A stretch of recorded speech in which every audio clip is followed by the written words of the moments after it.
Economia no programa Encontro Marcado com o economista professor Paulo André de Oliveira. Alô, Paulo, como vai? Oi, Márcio, tudo bem? Paulo, vamos continuar falando de um assunto extremamente importante que mexe com o dia a dia de todos nós brasileiros: o tarifaço imposto pelo governo dos Estados Unidos ao nosso país. Em que pé que está essa situação, Paulo? Márcio, as tarifas impostas pelo governo americano aos produtos brasileiros entraram em vigor no dia 6 de agosto. Então, os produtos que saem do Brasil com destino aos Estados Unidos têm uma tarifa agora de 50%. Vamos supor que saísse um produto aqui do Brasil que custasse $100.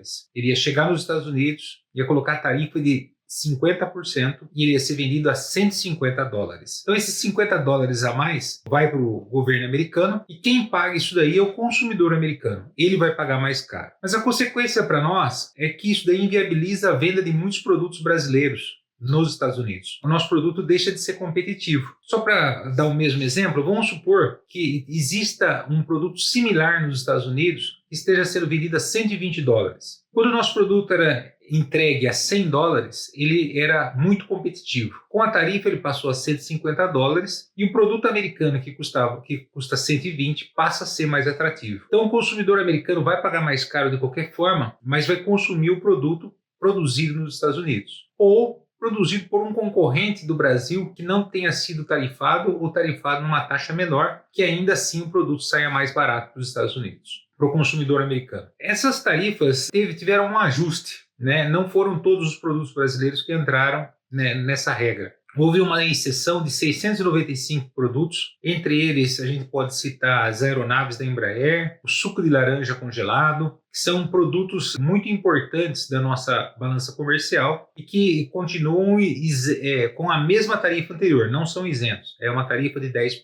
Isso daí representa em torno de 48, 50% das exportações do Brasil para os Estados Unidos. Os outros produtos continuam com a tarifa e isso vai fazer com que nós percamos o mercado americano. Para dar um exemplo, aqui em São Paulo, no estado de São Paulo, as fábricas de máquinas pesadas de Piracicaba, né, a Caterpillar, vai sofrer essa tarifa e ela exporta 1,3 bilhão de dólares para os Estados Unidos. Isso vai afetar fortemente essa indústria. Interessante é que essa indústria é americana. E é importante entender que isso aí vai ter outros capítulos, vamos dizer assim. Por que eu estou falando isso? Porque a teoria econômica, né, o estudo da economia mostra que o comércio é a melhor forma de aumentar o padrão de vida das nações, inclusive dos americanos. Isso que o presidente Trump está fazendo vai contra o que foi comprovadamente bom para as economias do mundo. A questão é que os Estados Unidos é um país deficitário em relação ao comércio, ou seja, ele importa mais do que exporta, e ele vem sofrendo outras pressões também. O argumento do presidente Trump em relação ao Brasil é por uma questão do ex-presidente Jair Bolsonaro,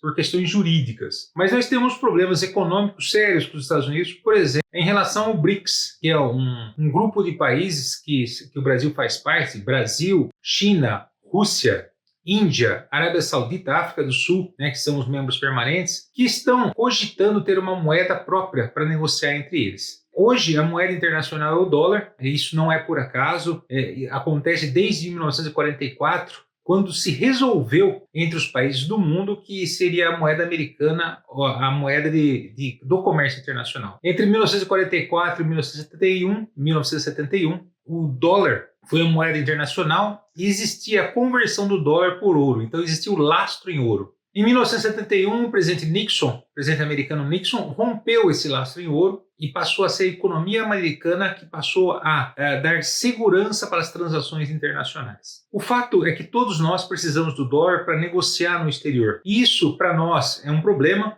mas para os Estados Unidos é uma grande vantagem. Por que uma grande vantagem? Porque a nossa moeda, por exemplo, o real, ela só pode ser aceita aqui dentro do Brasil. Você não consegue comprar produtos no exterior com real, menos aqui uma ou outra negociação aqui na América do Sul. Mas a grande maioria das negociações do Brasil são feitas em dólar. Então nós precisamos ter reservas em dólar guardado para conseguir comprar no exterior. Para os Estados Unidos isso é ótimo, porque os Estados Unidos podem pagar as suas contas em dólar, ou seja, produzir dólares para pagar as próprias contas, algo que outros países do mundo não podem fazer isso. Se nós fizermos isso, se nós produzirmos reais para pagar as contas do governo, nós vamos gerar inflação. Os Estados Unidos podem produzir dólares para pagar as suas contas e não gerar inflação, porque todos os países do mundo precisam do dólar. Então não fica com excesso de dólar nos Estados Unidos. Então essa hegemonia do dólar é algo muito interessante para financiar o déficit comercial americano e para financiar o excesso de gastos. Essas medidas tomadas pelo presidente americano de tarifas, elas devem diminuir a qualidade de vida do consumidor americano, né? Ele vai